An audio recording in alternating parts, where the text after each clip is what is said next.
再来看德国昨宣布讲要查禁极右派组织第一级王国，嘛掠到讲家己是国王的嫌犯，甲3个大臣，因拍算要用武力来推翻德国政府，破坏宪法。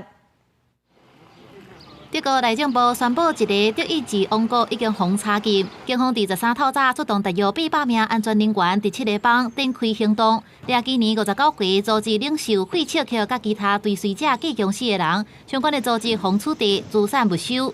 Richtet sich gegen die verfassungsmäßige Ordnung der Bundesrepublik Deutschland. Das Ziel dieser Vereinigung ist es, einen sogenannten Gegenstaat zu gründen. Titel des Vereins vermuten lassen könnte, um harmlose Nostalgiker, sondern es handelt sich hier um kriminelle Strukturen und um ein kriminelles Netzwerk, und deswegen wird es heute verboten.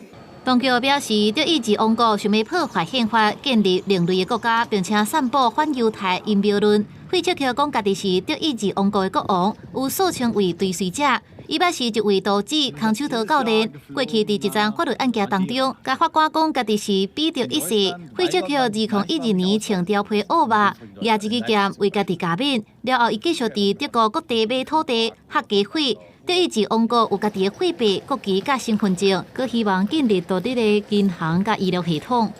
Was macht man hier? Also hier prägt man Münzen, denn in dieser Münzpräge stellen wir also beispielsweise diese neue deutsche Mark her. 费切克2002年接受英国广播公司 BBC 的访问，表示无兴趣正做即马德国这个法西斯甲撒旦体系一部分。有真侪届甲政府当局发生冲突，无爱守法的记录，佮有真侪届无照驾驶入国。德意志王国目前伫德国有大约25000名成员，过去几年以来人数一直咧增加，有一寡人甚至非法举枪，甲警方称战。